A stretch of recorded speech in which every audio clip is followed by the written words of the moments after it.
First of all, thank you so much for inviting me to speak to the Yeshiva. Thank you to the Rosh Yeshiva. Thank you to my brother-in-law, Rabbi Talbis, for helping set this up. Here's what I would like to do. As you know, I'm sure you all know, Yeshiva University is a place where Tekhelet has been spoken about and written about for really over 30 years. The book that came out with the articles by the Rosh Yeshiva, by Rabbi Lim, I think it's 30 years old already. So, but I want to focus, really laser focus on a very, very specific topic. The topic in general of Tekhelet, you could go on and on and on for many, you learn the sugyas all over Shas, and that's just really scratching the tip of the iceberg when it comes to talking about Tekhelet. Of course, the first issue is, what are we talking about? Is it real Tekhelet? Isn't it real Tekhelet? Does it come from a snail? What snail? Does it come from a squid? Is the snail correct? Is it not correct? And 100 other questions. What I said to the Rosh Yeshiva just a little while ago, there's a Nobel Prize winning chemist, Roald Hoffman, who spoke often about Tekhelet and has written about Tekhelet a number of times. He's a dye chemist. Anybody here who's taking advanced chemistry probably has come across the Hoffman equations. That's Roald Hoffman. And when he was talking about the topic of Tekhelet, he started by saying like this: there is not one scientist alive today that does not believe that the Murex trunculus snail is the source of ancient Tekhelet. Now, whether or not that's true, and whether or not it's true that the Murex is the source of Tekhelet, to me at least, that's an umdana that creates at least a suffix, I think. If you've got the number one chemist in the world telling you that all scientists believe something, then I think to many people, not to all people, but to many people, that already creates a halachic reality that this is something that has to be taken seriously, and that's not what we're going to talk about today.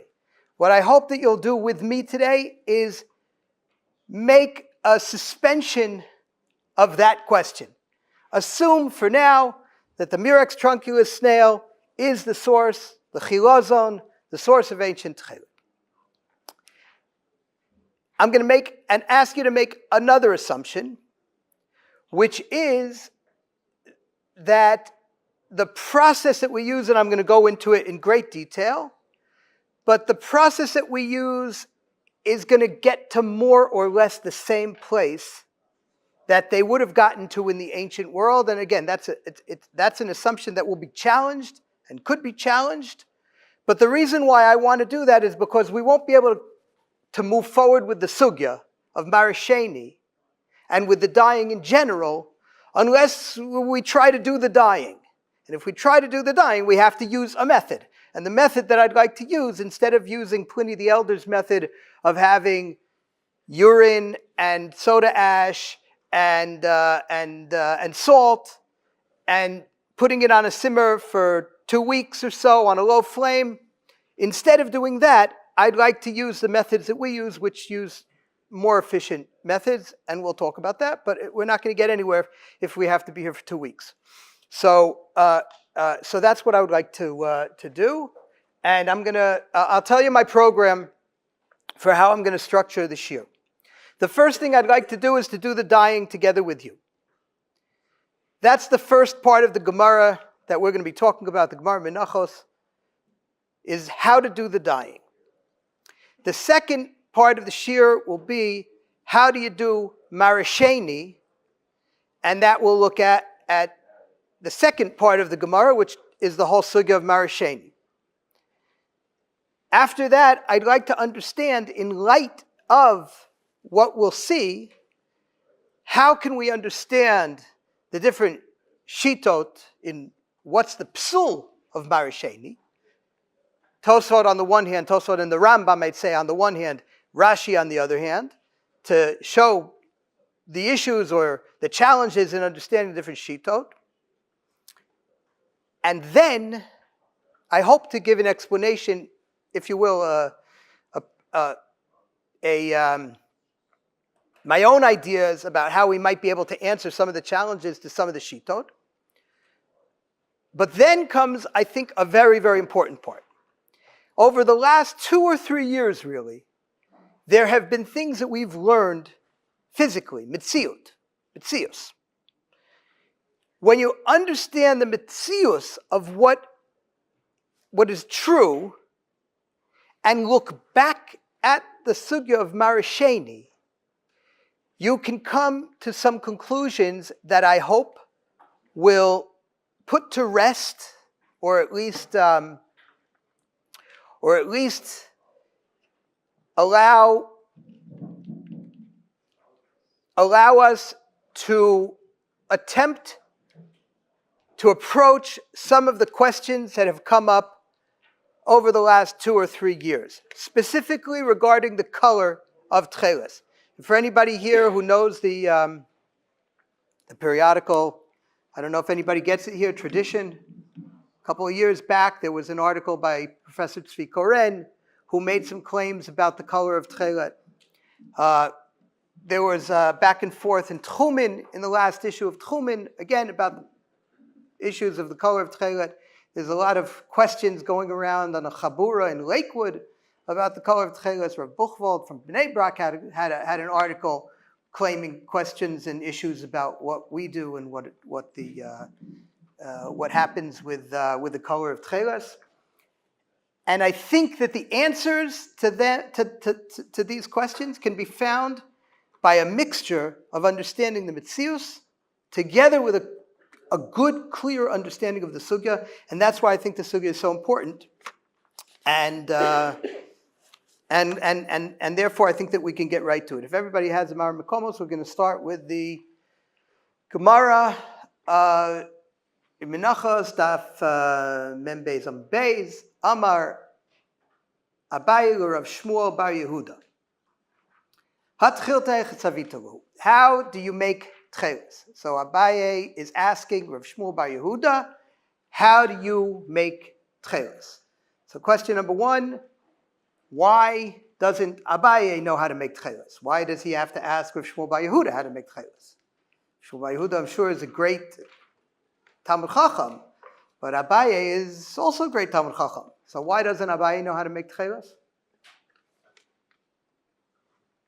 Our snail, the chilazon, the Gemara talks about it. Where does the chilazon live?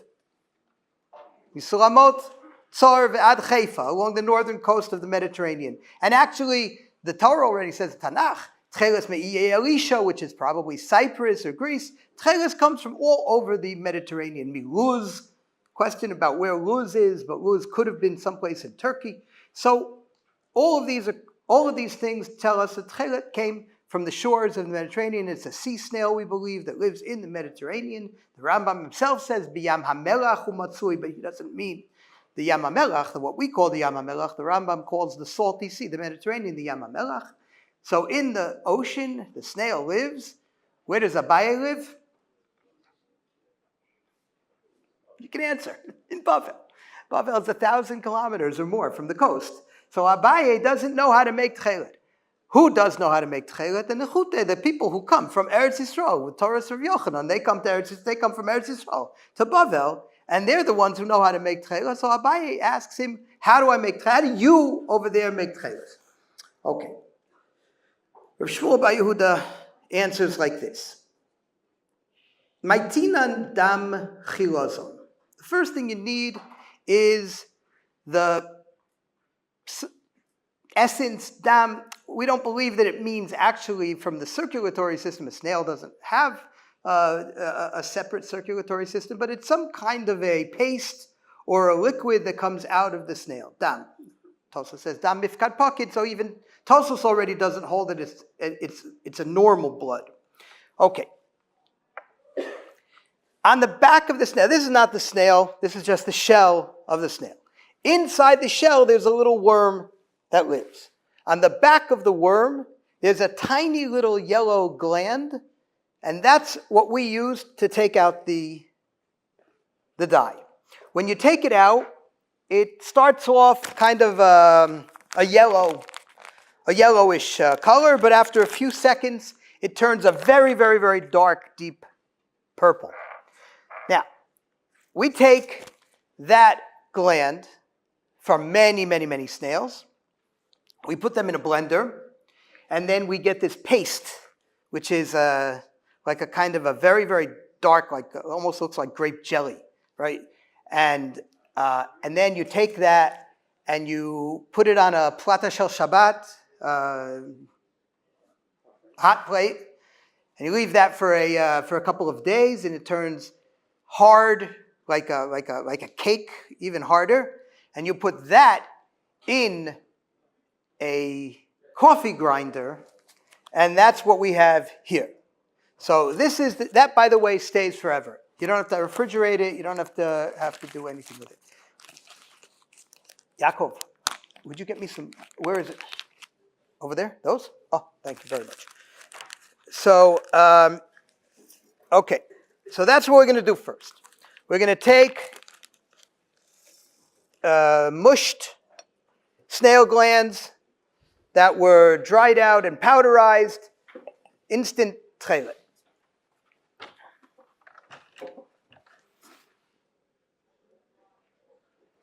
A little bit of hot water. And so far, we've done exactly what Rav Shmuel Bar Yehuda asked us to do. We've taken dam chilazon. How does it continue? Dam chilazon samanim, hold on to that for a second. Raminon lahu biyora, you take them all and put them in a yora. The yora is the vat or the beaker, right? Martachinan lo, that's also the girsa that we have, and you boil it up. Okay, so you have hot water and our instant Tekhelet. Now, if you'll notice in a few seconds, the Tekhelet is going to, or the dye, or whatever you want to call it, the molecules that come out of the snail are going to precipitate down to the bottom. They don't mix with water, which is a good thing in a dye. Tekhelet at one point was worth 20 times its weight in gold. Just that you know, from last week's parsha, the me'il weighs about, we have a me'il, we made a me'il, 2.5 kilo. 2.5 kilo times 20 times its weight in gold. We did the math. It comes out to be anywhere between $4 to $6 million for the me'il of the Kohen Gadol. So even if the Beis HaMikdash got a 10% discount, it's still extremely expensive to have the me'il. You can imagine. A little bit of blood gets spritzed on the me'il. The big gadim of the Kohen Gadol, you have to throw away. You can't, not throw away, but the nignaz, you don't clean them. So you have to be careful. That's why Kohanim Rizrizim. So if you had a $2.5 million me'il, then and it rained and it washed out, that would be a big problem. A big problem for the Beis HaMikdash. It'd be a big problem for everybody. And Tekhelet was something that was available to everybody in the world. That's an important point to make. This is Rav Herzog's big chiddush. Rav Herzog, who wrote his doctorate on Tekhelet, one of his major chidushim is that the Tekhelet of the rest of the world is the same Tekhelet as the Jews had. If you accept that, then a lot of things become permissible to look at. If you believe that the Romans were using Tekhelet, for example, then you can look at archaeology. You could look at Roman sources. You could look at what the Romans called their snails. You could look at all of these different things, and it would be mutter to look at them. It would be acceptable. If you don't believe that, then the only evidence you could ever look for is in the Beis Medrash. You can only look for Sfarim. The minute that you say that the Tekhelet of the rest of the world was the same as the Tekhelet of the Jews, then it opens up the walls of the Beis Medrash. You can have a lot more to look at and a lot more to think about. But in any event, from the time of the Gemara, the Romans knew this as well. I'm going to make the assumption that what the Romans write about their snail dyeing is the same as what we know about our snail dyeing in the Gemara. You have to have something else. And right away we see that in the words that I skipped, v'samanim. Rav Shmuel Bar Yehuda knows you have to add chemicals. You have to add chemicals or else the dye is not going to work. It's not going to work. Does anybody here take chemistry? Oh, fair. So the most dyes need a glue to get them to stick to the fabric, right? To the wool. These dyes are extremely, extremely unique in that they don't need anything, any glue, which is in dye language, it's called a mordant. They don't need a mordant to connect between the dye, because again, usually the dye is something that doesn't wash out. It doesn't wash out, it doesn't bond to water, right? So in order to get it to bond to the wool or to the cotton, you use some sort of an in-between. Our dyes don't need that, but they do need chemicals. What we're going to do is to put them into a state where we can allow them to dissolve in water. We're going to then introduce them to the fibers of the wool, and then we're going to trick them back so that they once again are not water soluble, so that they won't wash out. This again, Rabbi Shmuel Bar Yehuda knew this, and he talks about it, samanim. What Rabbi Shmuel Bar Yehuda doesn't do is give us details. Chaval. If Rabbi Shmuel Bar Yehuda gave us more details, which samanim? Give us a little more information. Even the information that we have about the chilazon is so difficult, so cryptic, so hard to understand. Chaval. And maybe it's a thing, if you're going to write a book that is going to be studied 1,500 years later in a different context altogether, use more words, not less words. So, what we're going to add now is a chemical, and again, this is the chemicals that we use. It's a chemical, more or less the same chemical that you would use to open up your clogged drain. In the times of the Torah, in the times of the Tanakh, in the times of the Gemara, this was called neter. Neter is detergent, right? Even in the I forget where it is, in Yechezkel, in Yirmiyahu, talks about neter. And certainly in the Gemara, indeed, all over the place you have neter. We use that to change the pH, the acidity of the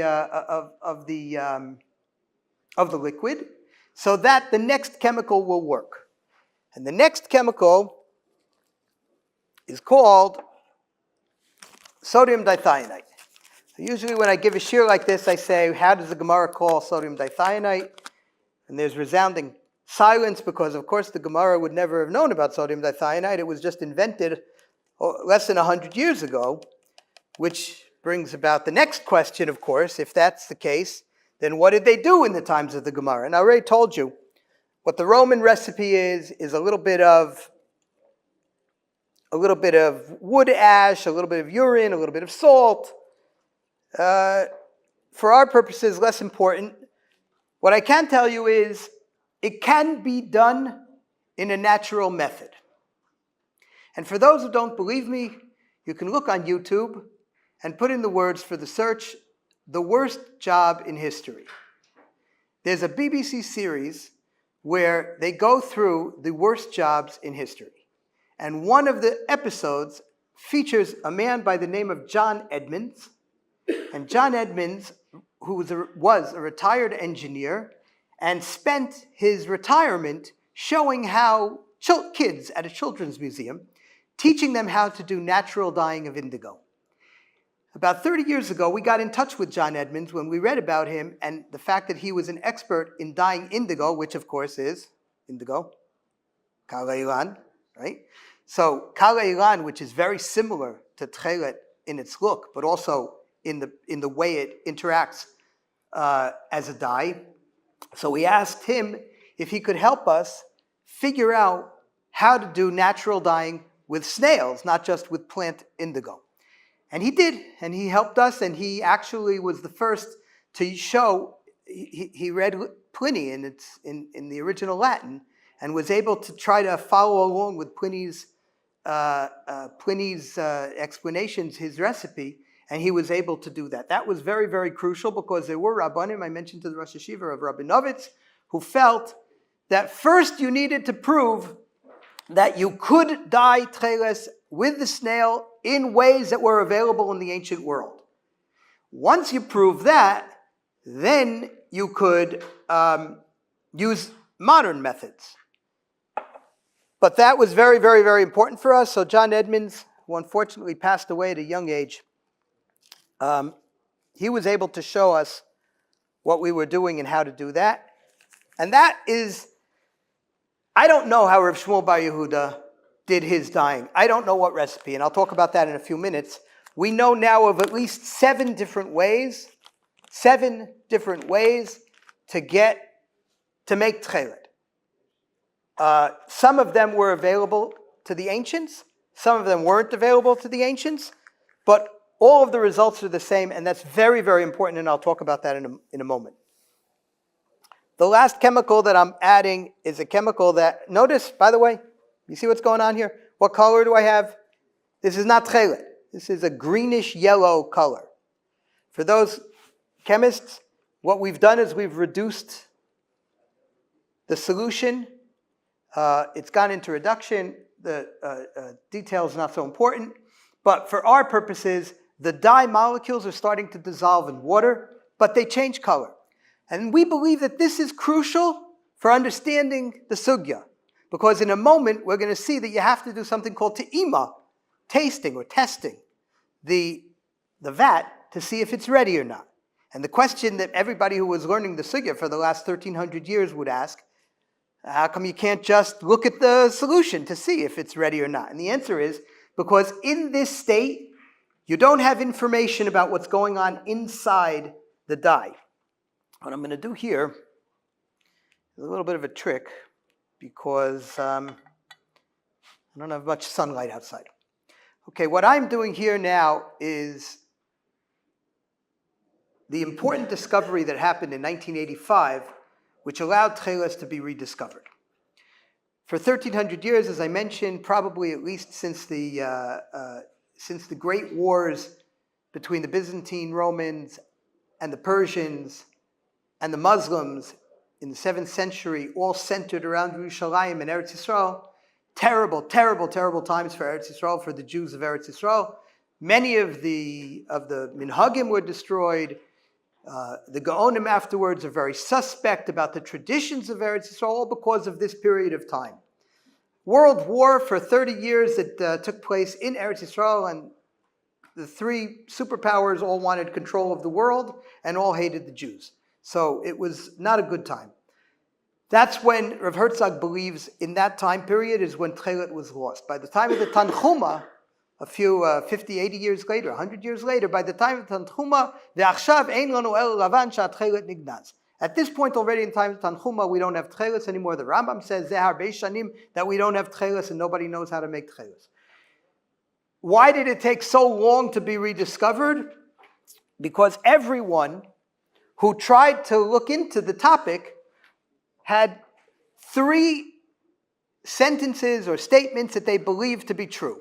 Number 1, that the Murex was the source of the Tekhelet, and already 200 years there are people that are discussing this, and even the Tiferes Yisrael speaks about the fact that it's a sea snail, that it comes from a sea snail.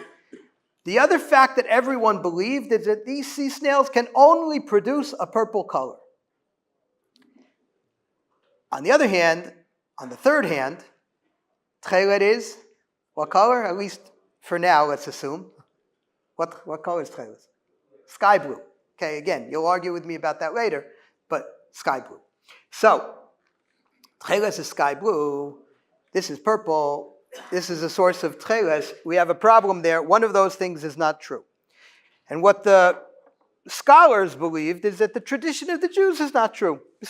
You say that it's blue. Maybe it's not. Maybe blue, purple, whatever. What's the difference? The Radziner Rebbe held that if the only dye that can come from a snail is purple, or red, as he calls it, adom, he says, Chas v'shalom, we should listen to the milumadim, the scholars that tell you that Tekhelet was purple or red. Instead, he went and looked for a different source of the Tekhelet and found a different chilazon. But about 40 years ago, in 1985, Professor Otto Elsner found that if you expose the dye at this very, very, very, very specific time, when it's in this solution, when it's reduced, if you expose it to very strong light or sunlight, you're going to change the purple into blue. How that happens chemically, why that happens, is that good, is it kosher, is it bad? Not for now. What I'm going to do now is dye a piece of wool in our vat. From now on, everything that I've done up until now doesn't need any kavana, lishma. I think that's the halacha. I think everybody will agree with me. Rosh Yeshiva will agree that preparing the vat does not need kavana lishma. From the time of the dipping of the wool, from the time of the tzviya of the dipping, you need it. So I'm going to say l'shem mitzvat tzitzit, and I'm going to dip this wool into our dye. And I'm only going to leave it in for a few seconds. Let it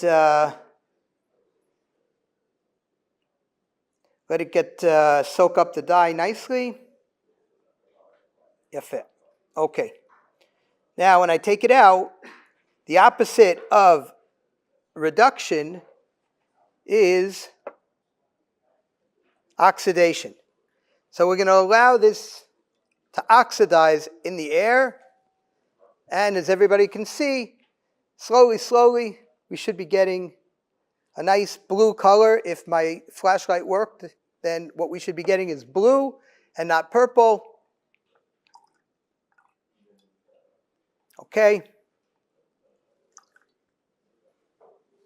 Tekhelet. Everybody would agree that this is, again, everybody would agree, suspending all the other questions that you'll have. Everybody would agree that this is Tekhelet, color of the sky. Tekhelet dome liyam, yam dome lirakia, rakia dome likisei hakavod, and this is going to be very beautiful Tekhelet. Now I'm going to dip another new piece of wool into the dye. I'm going to say l'shem mitzvat tzitzit on this as well. Shem mitzvat tzitzit. Now let's look at the rest of the Gemara. Okay, let's follow along with the rest of the Gemara. We've done our dyeing. V'shakilnan porta bebeita. Now you take some of the liquid out and you pour it into an eggshell. An eggshell is the ancient equivalent of a paper cup, because you can throw it away. It's a chad pa'ami cup. V'ta'aminan lehu be'udra. And we test it. Ta'aminan doesn't mean to taste it, although there are dyers that actually do taste the dye, but that's not what we're talking about. We taste it, we test it with a little piece of wool. Okay, why do we test it? Because like I said, you don't know what's going on in here until you do the dyeing and you oxidize it, and then you can see what's going on with the dye. So that's a pashup shot in the Gemara. So we test it. Then we throw away that eggshell and the small amount of dye liquid that's in it. And we burn the wool. Okay, shmami notlat. Now we can learn three things from this. Shmami nati'ima psula. We learn from this that when you dye for the sake of te'ima, of testing, the wool is pasul for Tekhelet. That's why. How do we learn that out from what we just said? Because I burn the wool. Why do I burn the wool? So that nobody should chas v'shalom use it afterwards for Tekhelet shel mitzvah. So I burn the wool. From the fact that I burn the wool and I don't use the wool, I don't collect all these little scraps and make tzitzis out of it, that shows me that te'ima psula, that what I tested, what I used to test, the wool that I used to test, is not acceptable. It's pasul for tzitzis. Number one. The second thing I learned from this is that I need to have, like I said, you need to dip the wool l'shem mitzvat tzitzit with the right kavana. Ushma mina te'ima pasla, or probably the girsa that should be there is ta'ama pasla. If I did, why do I do this in an eggshell? What's going on here with the eggshell and the paper cup? Why don't I just take a little piece of wool and dip it right into the yora, right? Like I could do right in here. I could take it and I could test it. I could see, is it working? Is it not working? If it's working, I'll dip the rest of my wool. Why am I not allowed to do that? Ta'ama pasla. If you dipped for the sake of te'ima, of testing, into the vat, the whole vat becomes pasul. So then the Gemara says, it's really the same thing, the first two, right? Because why? And the Gemara answers, you're right. Inochinami, they are really not three things, they're two things. Shema Mina, from this, it's the Gemara asks, why do I have to throw away? Why do I have to burn the wool? Because we said it's puzzle. But why is it puzzle? Because it wasn't done lishma. It was done l'shem testing. So therefore, the Gemara says, yes, they're really the same thing. And it's, yeah,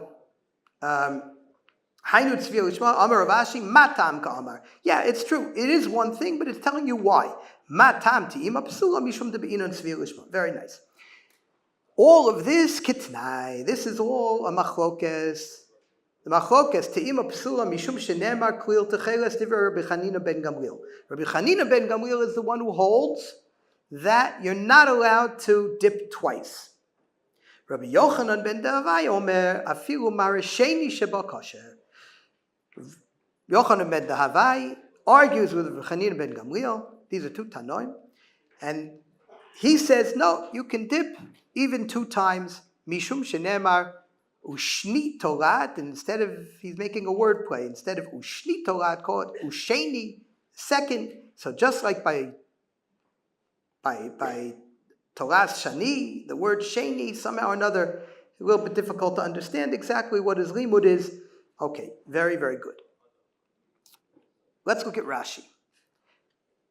When Rashi says, according to Rabbi Chanina ben Gamliel, what's the pasuk that he learns out that you're not allowed to do marasheni?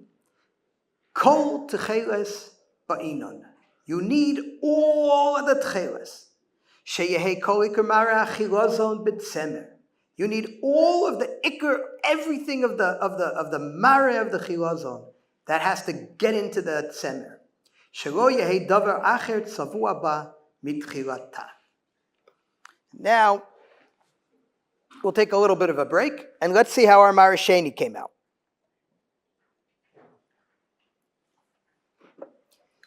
Everybody agree that this was marasheni according to what we just learned? According to Rabbi Chanina ben Gamliel, according to Rashi, this would be very, very puzzle. According to Rabbi Yochanan ben Davai, this would be okay. Now, what do you expect to see if Rashi, just the Pashup Pshat of Rashi, Pashup Pshat, Sheyehei kol ikar mara achilazon b'tzemer. So if this is my Mara Rishon, which everybody agrees is kosher, everybody with me on that? Anybody disagree? Tell me, it's okay.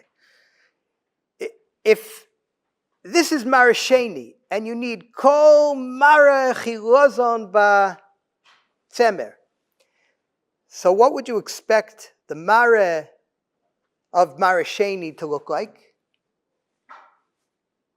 Again, Pashup Pshat, what do you think? It should be weaker, right? Is that what you would agree? I mean, again, I haven't done anything yet. So this is Pasha, right? Now we have a problem.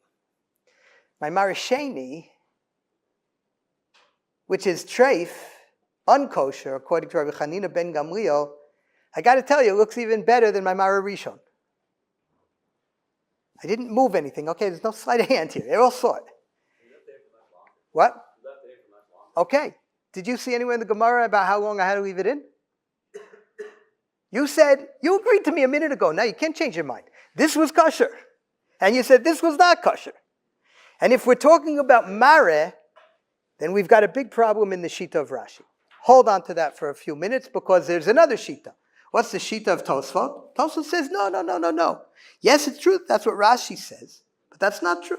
Not true according to Tosfot. Mishum shenemar klil Tekhelet, perish bekuntris, shelo yeh davar acher tzavua ba mitchila, ve'afilu tzemer, ve'hu shkori marasheni sheba. Mashma de'imtzava ba shnei pa'amim ze achar ze pasul. What I did is pasul, according to Rashi. Afilu lishma, even if I did it for the sake of Tekhelet, like I did. Tosfos is being made that Rashi held what Baruch Sterman did today is pasul. De'le'el mashma de'lop. Okay.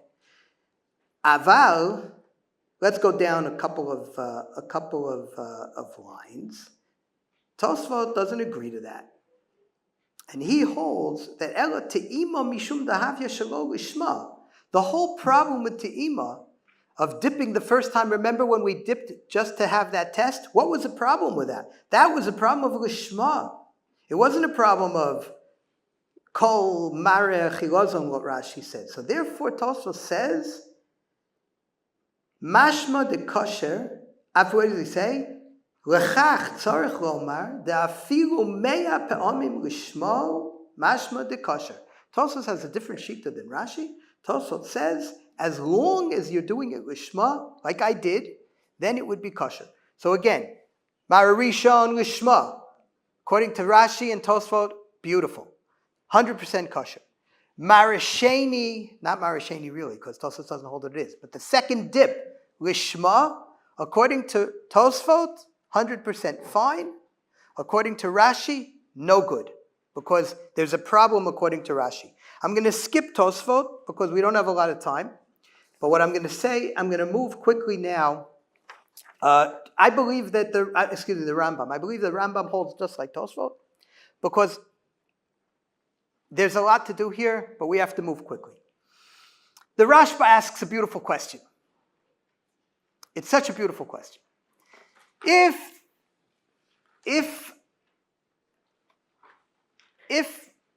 Rashi holds that you need all of the koyach of the chilazon to be in the wool, right?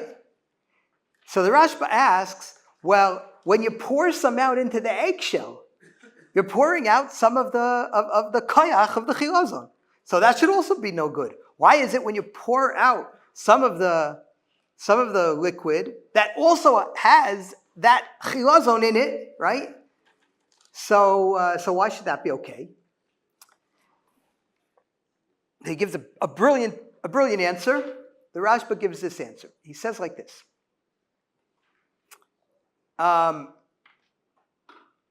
In physics, in science in general, you give units, and you name units after some great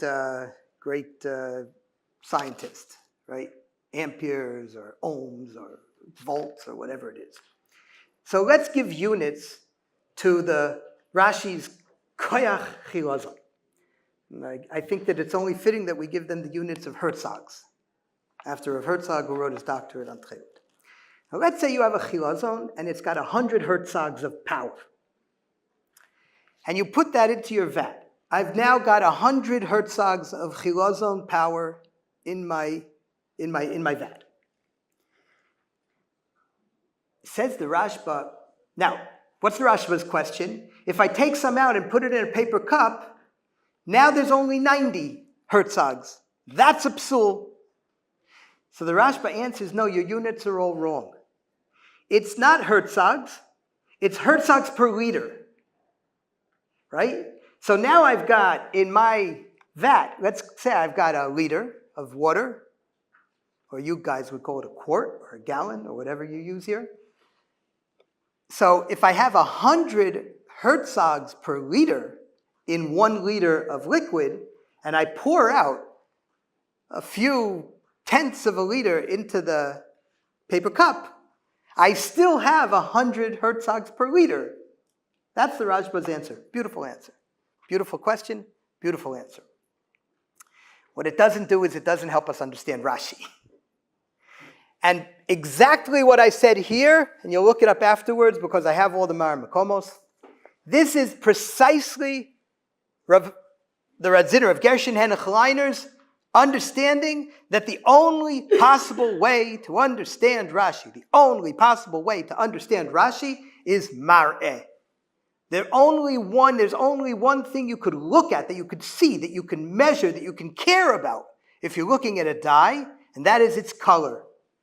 So now there's a problem though, and Radziner knows this problem. The Radziner died with a DYE.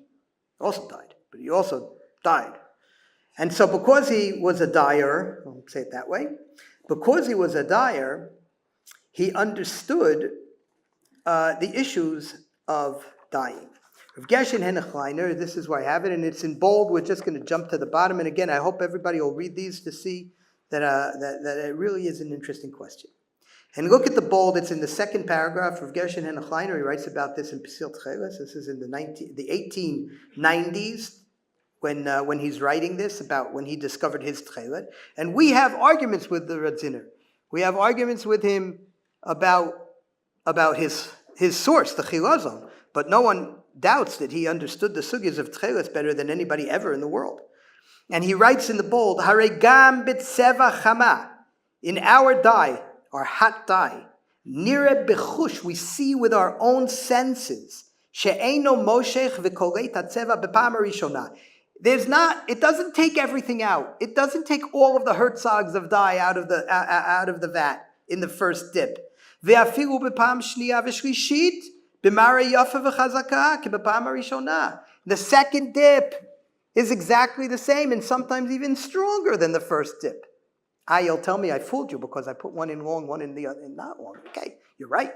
But nobody was standing with a stopwatch in the Gemara. V'lo hukcha marisa klal. There's not any damping. The second dip is not in any way less beautiful than the first. Ve'ein shayach lomar de lo havi klil techeles. So there is no way that you could claim in Rashi that this is not klil techeles. Therefore, the Radziner says very, very well. He says, according to Rashi, you have to make sure that you're getting a good, strong dye. If you've dipped once and the next one that comes out is already not so good, no good, not klil techeles. But if the next one that came out is pretty good, that's okay. And then if you dip again or again and again, the minute that it starts to fade, not to fade, but the minute that you start to see a more pale color of dye coming out, that's when you run into the problem of klil techeles. As far as Rashi is concerned, according to the Radziner. So now let's go back to Baruch Sterman's dye. The first one we hold is mutter 100% according to Rashi, according to Tosfa, according to everybody, because I died for the first time with all of the koach and mare of the chilazon. The second time I died, lishma, should be okay according to Tosfot. It should be certainly okay according to Yochanan ben Dahavai, who holds Mara Sheni is okay. And it should be okay according to Rashi, according to the Radziner's way of learning Rashi. So for all of those different shitot, all of those different ways, what I did here should be fine. But I can't leave you without some explanation. Tosfot didn't learn that way in Rashi. Nobody else ever learned that way in Rashi. Rav Gershon Henoch is brilliant, but it's a big chiddush. Is there any other possible way to learn Rashi? What other psul could there be for using a second dip that Rashi could possibly be talking about? I think that the answer is very often in halacha. This is maybe I'll say a little bit of a chiddush of mine. You can accept it or not accept it, but I'll show you a nice little. I can't call it a proof, but it's cute. So there are many times in halacha, not many, but there are times in halacha that we need the first. Any examples?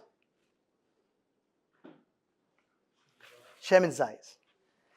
Is there any difference molecularly between the first drop of Shemen Zayis or the second drop of Shemen Zayis? No. So why do we need the first? There's HaKollel. Bikurin. I have a fig tree. The first figs are not the best figs. So why not take the best figs 2, 3, 4 weeks later? Why do you need the first figs? There's many, many places where you need the first. And the reason is because the first has some kind of cover to it. And if you're going to hold that the issue of Rashi's understanding of dying the first time and only the first time has to do with cover, because we read in last week's parsha, what are the big day kahuna for? Chavod u'tfaret, right? Chavod u'tfaret. So if the issue is that it should be ra'ui, kavodik, for HaKadosh Baruch Hu, for the Melech Malchei Amlachim, the word klil that Rashi quotes, klil techeles, means klil kulo, all techeles, right? Is there another muvan? Is there another way that you could understand the word klil ever? Klil teferet b'rosho natata. What does that mean? Crown. It could mean that it's a crown. Could be that when Rashi is saying Kollel Tekhelet, Rashi is saying not that you need Kulo Tekhelet. That may be true. But maybe Rashi is saying Kollel Tekhelet. It means it's a crown. And a crown means that it's Bigdei Malchus. The king doesn't get leftovers. The king gets the first cut.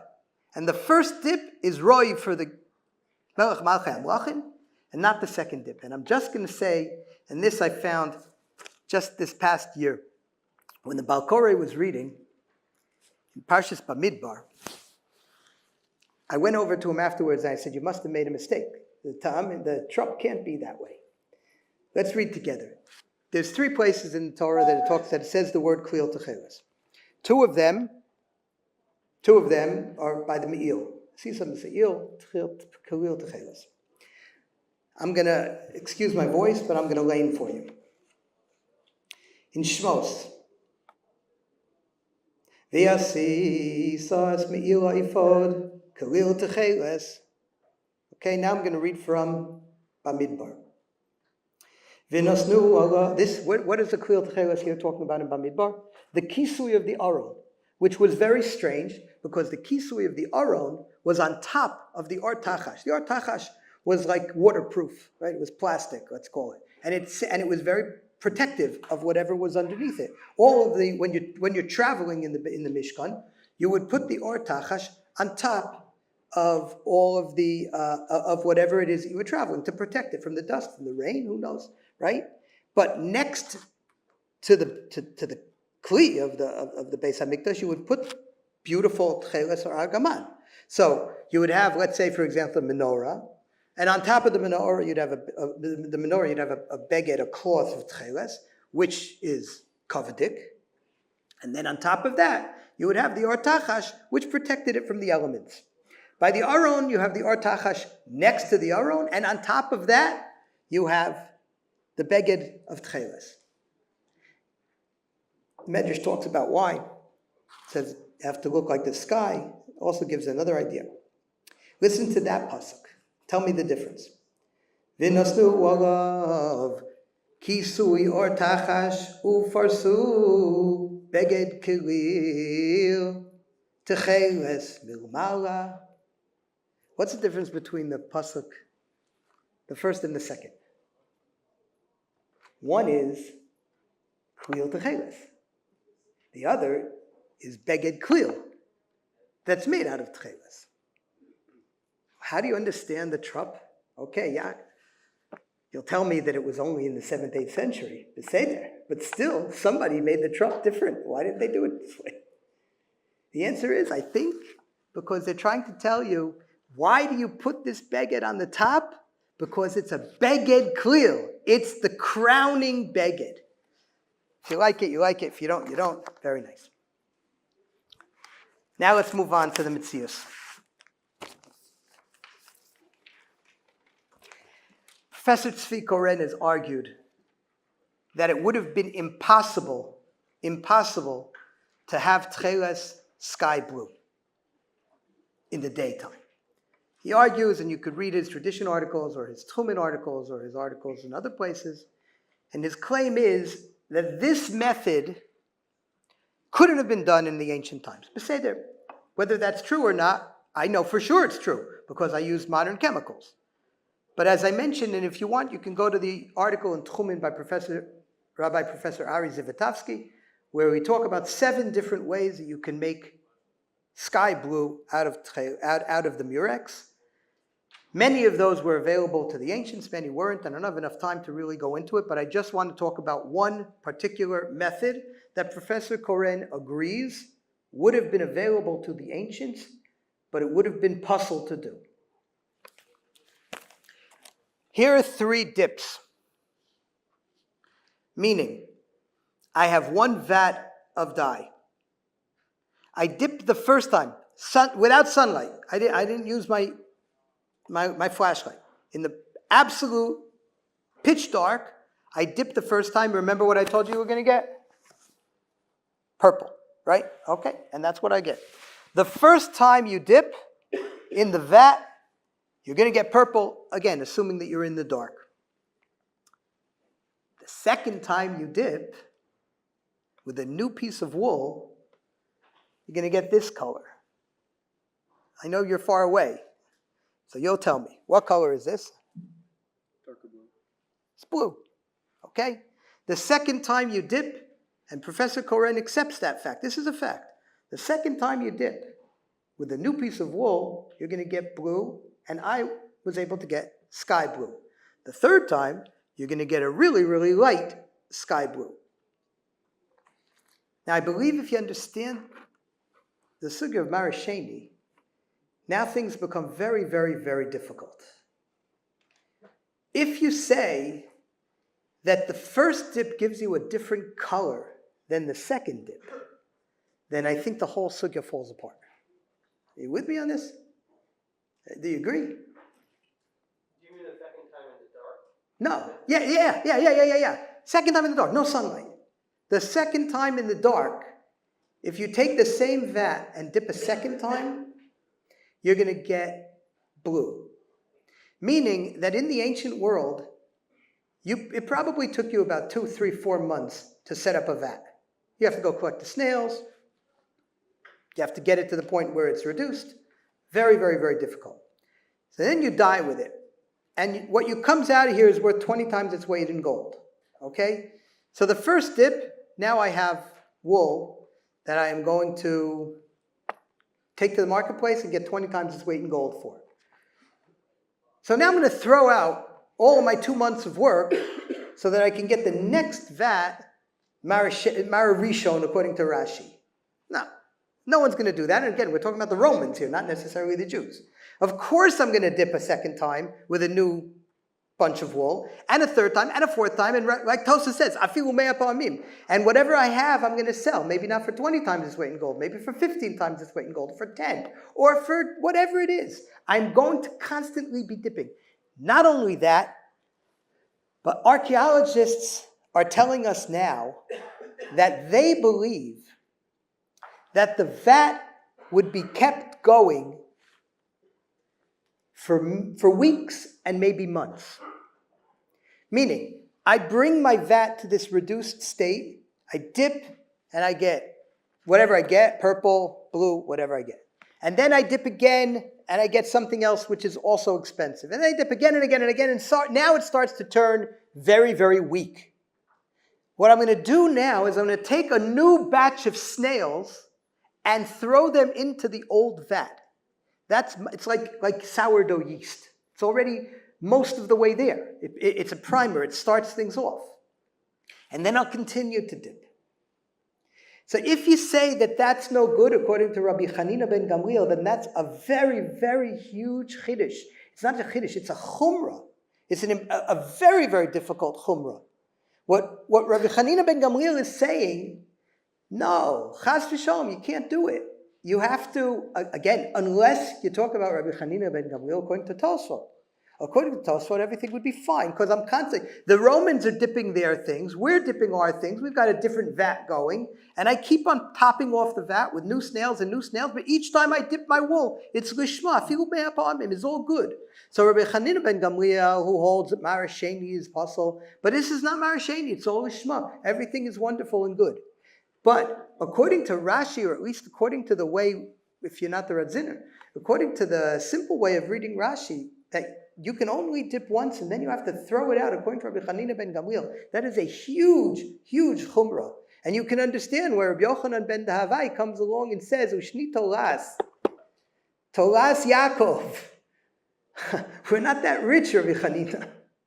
We need, you want people to wear Tekhelet. It's a very, very difficult and very expensive thing. If you want everybody to wear first dip Tekhelet, you're going to have 5 people, probably from your family, the Gamliel family, wearing Tekhelet, and nobody else is going to be able to afford it.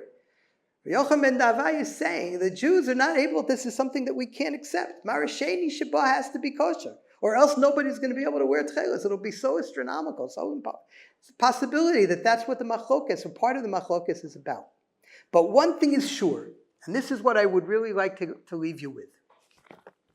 If what's true, which I think it is true, again, this is science, it's not made up, if you dip, and this has been done, if you dip the first time and you get purple, and you dip the second time and you get blue, there's only two possibilities. At least the way I understand the sugya, and I hope that you'll really go home and look it over and see if you agree with me. One of two things has to be. Because I can't believe that the machlokes between Rashi and Tosfot is on whether or not the color is allowed to be blue or only purple. Rashi would have said something like that. Tosfot, when he says, afilu mea pam, the whole 99 of those mea pamim is going to be sky blue, according to everybody. So either you have to say that if it comes out a little bit purple or it comes out a little bit blue, they're both kosher for Tekhelet. Or there was some method. Maybe Professor Koren says that our method couldn't have been that method, but there are other methods that could have been done. Instead of using sodium dithionite, you could have used lime. We've done that also, and fructose. It's another method. There are people in Lakewood, Yisrael Barkin, who tried to do it with a certain different method. There's people in Eretz Yisrael who have done that with different methods and have been able to achieve blue. So maybe you have to say, which is another possibility, that even the first dip in the Gemara, according to Rav Shmuel Bar Yehuda, I don't know how he did it, but you'd have to say that the first dip also came out sky blue. In any event, what I wanted to show from all of this is that the mixture together of understanding the metzius of how things actually work sheds light on the sugya, and the sugya can shed light, once you understand the metzius, the sugya can shed light on unraveling mysteries that are 1,000 and 2,000 and more years old. If you take the sugya seriously, and you understand that what it's trying to tell you is it's trying to tell you something about the nature of how they actually died Tekhelet. This has important, profound implications for us today. One of the questions that I asked the Rosh Yeshiva, and he told me to ask everybody else, and I'd love it if we could get some people to write papers on it.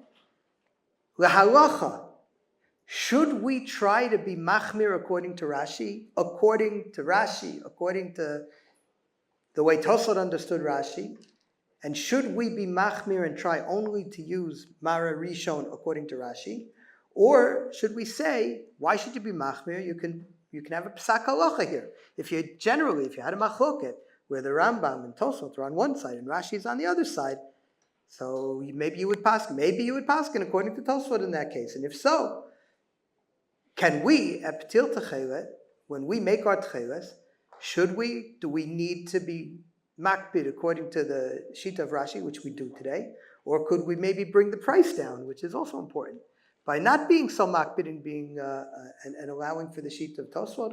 All of these are important questions. Once again, I thank you all for inviting me to speak here. Thank you very much.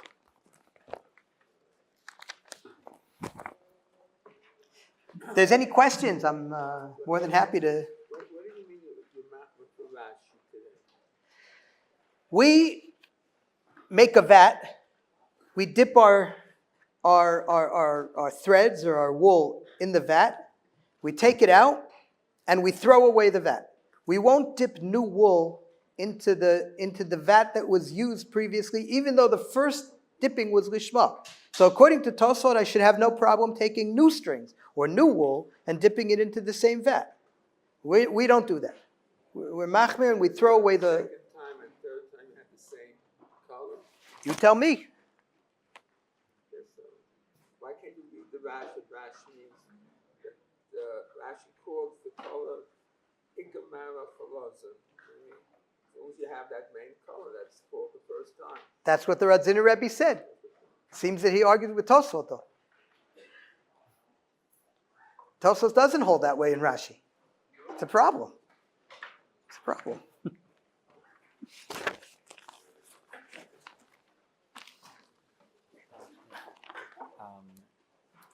The last point that it has to be either one or two, that we accept bluish purple.